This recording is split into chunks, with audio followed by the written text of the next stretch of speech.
Vous êtes prêts pour le Classico? Hein, les amis, vous êtes prêts? On va taper les voisins. Je vous l'avais dit, on va taper les voisins. Donc ça, c'est déjà une alerte que l'on provient des voisins que nous sommes prêts pour le Classico. Je ne vous parle pas de la Ligue des Champions, mais pour le Classico, nous sommes prêts à taper ces Galactiques-là. Salut les amis, j'espère que vous allez bien et que vous vous êtes régalés en regardant ce match. Vraiment, c'était un bon match, un match vraiment maîtrisé. Donc, le Barça a joué contre Séville à domicile. Il fallait vraiment gagner ce match parce que le Real avait remporté le match passé. Donc, en cas de match nul, ça devait vraiment se compliquer pour nous. Il fallait que l'on puisse gagner pour garder notre première place avec 3 points d'écart sur le Real. Ce qui est très important, c'est que même au niveau du goal average, on est largement devant. Donc, même en cas de match nul ou en cas de défaite, on sera toujours premier face au Real. Mais je préfère bien évidemment que nous puissions gagner cette équipe. Donc, on a joué contre une équipe, Séville, qui a énormément joué la carte défensive, ça il faut le dire, surtout en début du match. Et même à la fin du match, je n'ai pas compris le coach. Et c'était très drôle de voir de quelle manière les journalistes pouvaient se moquer de certaines décisions tactiques. Alors que le Barça menait 4-0, je crois, 3-0, 4-0, le coach met un défenseur, ça n'a aucun sens. Tu viens pour... Il te reste peu de temps. Le mieux, c'est au moins marquer, ok? Mais lui, il met un défenseur, je ne sais pas, il avait déjà compris que c'était terminé pour lui, il ne pouvait pas faire grand-chose. Il a peut-être voulu empêcher que son équipe ne puisse pas prendre plus de buts, mais au final, c'est 2 buts encore qui vont rentrer après le remplacement. Donc, ce n'était pas très intelligent de sa part. Séville qui avait bien commencé avec la carte défensive et même offensive sur certaines actions, même s'ils ont énormément manqué cette petite touche là pour pouvoir finaliser les actions, ok? Ils ont quand même manqué cette petite capacité à être très adroit devant la surface. Mais bon, il y avait quand même de bonnes intentions, mais ce n'était pas suffisant, ok? Nous, de notre côté, surtout pendant les 25 premières minutes, on s'était procuré pas mal d'opportunités, pas mal d'occasions devant la surface adverse. Et même dans la surface adverse, je me suis rappelé qu'il y avait même une action où il y avait pratiquement 5 ou 6 joueurs du Barça dans la surface adverse, alors que l'adversaire était en sous-effectif, je pense. Et donc, plusieurs fois, on a réussi à se mettre dans la surface adverse, mais on ne parvenait pas à réellement avoir des actions dangereuses. Au final, c'est Séville qui va obtenir l'action la plus dangereuse en début du match. Mais après, on va rapidement les éteindre. Vraiment, on les a éteints. Du début jusqu'à la fin du match, c'était très, très beau. Pour moi, l'homme du match, je dirais que c'est compliqué à dire aujourd'hui. Lewandowski a été nommé homme du match, bien évidemment, parce qu'il marque ses 2 premiers buts à un moment vraiment capital. Bon, le penalty qu'on a accordé à Rafinha, par rapport au ralenti que j'ai vu, en regardant l'action rapidement, on peut se dire oui, c'est vrai, il y a faute, mais en regardant des ralentis, j'ai l'impression que c'est pas très net, ok? Donc je pense que je peux pas dire grand chose sur ce penalty si on le méritait vraiment, mais en tout cas, on nous a accordé un penalty dès le début du match et on a marqué cela aux alentours de la 24e minute, sauf erreur de ma part. Lewandowski qui marque le premier but de penalty. Ensuite, Rafinha provoque encore une action et là, Lewandowski s'est même excusé parce que Rafinha a failli marquer et en fait, il tire très bien et au final, ça va toucher Lewandowski et ça va entrer. Et ensuite, le 3e but sera lié à Pedri. Ok, un excellent but de Pedri à l'extérieur de la surface. Vraiment un puissant tir. Le gardien n'y pouvait rien. Donc, 3 beaux buts. Bravo à nous. On avait largement pris le dessus. Donc, après les 3 buts à 0, il n'y avait pratiquement plus d'adversité dans ce match. On avait largement le contrôle du jeu et ça se comprend. Donc, on ne s'est pas énormément donné à fond, vraiment. Il y avait toujours ce pressing-là, cette envie d'aller toujours marquer, mais le match n'était plus aussi passionnant que lorsque le score était à 0-0. En tant que fan du Barça et par rapport à notre calendrier, je me suis régalé. J'étais content que l'on puisse mener très tôt un score aussi large, 3 buts à 0. Mais en tant que juste amoureux du football, j'avais un peu perdu l'intérêt du match. Ok, déjà, l'adversaire n'était pas très puissant dès le départ. Du coup, le match était devenu moins bon qu'au commencement. Mais finalement, l'adversaire va réussir à marquer 2 buts même. Au final, ces buts en question seront rejetés puisque le positionnement du joueur n'était pas bon. Facilement, l'adversaire parvient à se projeter. Rendez-vous compte que le but que Séville a marqué en seconde période, la passe c'est une passe de moins 60 mètres. Au moins, je dis bien.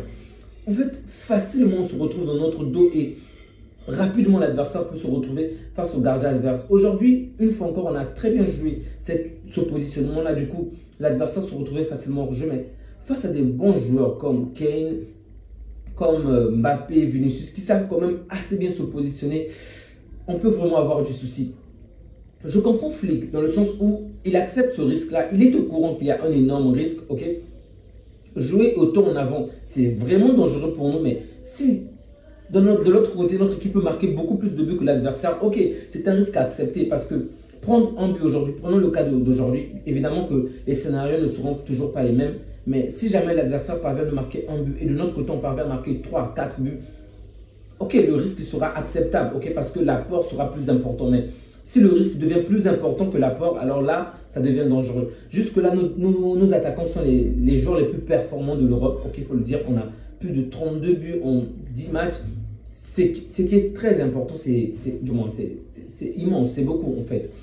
C'est très bien. J'espère juste que contre le Bayern, contre le Real, l'apport offensif sera beaucoup plus important que ce risque que l'on est en train de prendre en tout cas. Sinon, il faudrait peut-être trouver un moyen pour que nos défenseurs puissent jouer un tout petit peu plus bas et le pressing en avant puisse toujours se faire rapidement. Parce qu'à un moment, on a vu de quelle manière le pressing était assez lent. Okay? C'est vrai que lorsqu'on prend la globalité du match, le pressing est bon. Dans l'ensemble du match, je précise, le pressing est bon. Mais il y a eu quelques séquences où l'adversaire avait quand même assez de temps pour pouvoir relancer la balle en avant. C'est vrai, ça nous a vraiment sauvé, comme je le dis bien, le positionnement des joueurs du CV n'était pas bon et même la finition n'était pas bonne. Mais face à des équipes beaucoup plus fortes, une seule action peut complètement bousiller ce match. Comme au début du match, ils ont vraiment failli prendre l'ascendant, ils ont vraiment failli prendre l'avance sur le score, mais au final, ils n'ont pas su conclure. Donc, contre le Real, imaginez-vous, dès la 5e ou dès la 7e minute, vous prenez ce genre de but, ça va vraiment plomber le moral. Il n'y a pas juste l'union qui fait la force, on le voit très bien. En fait, il y a vraiment cette union-là, cette unité-là, même lorsqu'on rate la balle, ils sont contents, ils s'encouragent entre eux. Et ça fait plaisir, ok? C'est pas juste sur le terrain, même hors du terrain. Si vous regardez souvent les entraînements de cette équipe, vous voyez de quelle manière il y a vraiment cette unité-là et ça fait plaisir. Pour l'instant, on peut dire qu'il y a l'unité parce que l'on gagne. Ok, on dégage bien évidemment, c'est vrai. Et peut-être que si on venait à perdre des matchs, à perdre cette première place, peut-être que les choses vont changer, mais j'espère vraiment que cet état d'esprit va rester dans cette équipe. On va continuer ainsi, aller encore plus haut. Il y a eu de très bonnes choses aujourd'hui, principalement les remplacements. Vous avez vu de quelle manière de nombreux joueurs comme Gavi sont de retour. Bon, d'ailleurs, on n'a pas joué. Ok, le match était déjà largement en notre faveur, donc ce n'était pas nécessaire qu'il puisse jouer, mais ça m'a fait plaisir de voir un joueur comme Gavi et toute l'ovation qu'il a reçue, vraiment, il le mérite. On a également célébré en début du match Yamal qui était nommé homme du mois, ok, le meilleur joueur du mois de septembre. Et en fin du match, on a célébré également le 100e match de Koundé. Donc, c'était ça les événements de ce match. C'était très, très important. Un match vraiment bien. On s'est facilement imposé face à cette équipe sévilloise. C'est vrai que Séville n'est plus comme avant, ok, comme quelques années avant, mais ça reste quand même une grande équipe, ok. Elle traverse, on va dire, une mauvaise passe, mais Séville a toujours cette aura-là d'une très grande équipe. Bon, j'espère qu'ils vont se relever, qu'ils vont être plus forts les saisons à venir, mais nous, de notre côté, qu'on puisse garder le cap et ça fait plaisir. Voir cette mentalité-là, cette union fraternelle-là, où ils sont constamment en train d'attaquer, constamment en train de presser. Et même lorsqu'on marque un but, on ne se relâche pas. Ce que l'on reprochait la saison dernière avec notre équipe, c'est que lorsqu'on marquait, lorsqu'on avait l'écart d'un but, on revenait en jeu la carte défensive pour préserver le but. Mais aujourd'hui, à 2, 1-0, on a faim, 2-0, on a faim, 3-0, on a faim. On a toujours cette faim tant que le match tant que l'arbitre n'a pas sifflé la fin du match. Et ça, c'est plaisant. C'est vraiment plaisant. C'est vrai qu'aujourd'hui, le match était, on va dire, pas très intense puisque le score est quand même large en notre faveur. Mais c'est quand même plaisant de voir ces joueurs-là se donner à fond. Ma frustration, c'était peut-être de ne pas voir, de voir que Rafinha n'a pas marqué aujourd'hui. Vu le match qu'il a fait, il a quand même fait un très bon match. Il s'est vraiment donné à fond. Pour moi, si on avait même nommé homme du match, ça ne m'aurait vraiment pas choqué parce qu'il a fait un très très bon match. Koundé également. Yamal, un bon match, mais moins bon que d'habitude. Ok, moins bon que d'habitude. Le reste, dans l'ensemble, c'était bon. Pedri également fait un bon match, même si au début du match, il était vraiment assez calme. Mais par rapport à son positionnement, ça se comprend. Je suis vraiment content par rapport à ce que l'on vit en ce moment. Ok, de grands joueurs sont de retour et ça ne peut que me réjouir. Le système marche bien. Il y a une bonne entente entre les joueurs et l'entraîneur. J'espère juste qu'ils vont garder cet état d'esprit-là. Flick fait du très bon travail et je ne peux que l'encourager pour la suite. J'espère que notre gardien sera à la hauteur pour les prochaines séquences parce qu'il a quand même fait de bonnes choses aujourd'hui. L'adversaire, comme j'ai dit, a manqué cette capacité, cette bonne finition, mais j'espère vraiment, alors là, vraiment qu'il ne va pas tomber dans les mêmes travers que la saison dernière lorsqu'il avait pris la place de Ter Stegen. Sinon, Chesney est toujours sur le banc de touche au cas où. On a eu un très bon Lewandowski en mode renard des surfaces. On a eu un bon Lamine Yamal, un très bon Rafinha, un bon Pedri. C'était très beau et Pablo Touré, avec le peu de temps qu'on l'a accordé, il a marqué un doublé. Fatih également a fait de très bonnes choses, même si c'est encore assez calme. Lui, il lui faut du temps, ok, pas besoin de lui mettre de la pression, de peur qu'il se blesse à nouveau. Koulibaly qui a été très très bon défensivement. Vraiment, c'est très bon. Vraiment, sur toutes les lignes, je n'arrive pas à citer un seul flop. À la limite, je peux dire qu'un joueur a été peut-être moins bon que d'habitude, mais dire que ce joueur n'a pas été bon, a été un flop, vraiment, je ne suis pas en mesure de le faire aujourd'hui. Je ne peux que me régaler, vraiment. Les amis, on va s'arrêter là. Prenez bien soin de vous ainsi que des vôtres et que Dieu vous garde. Ciao.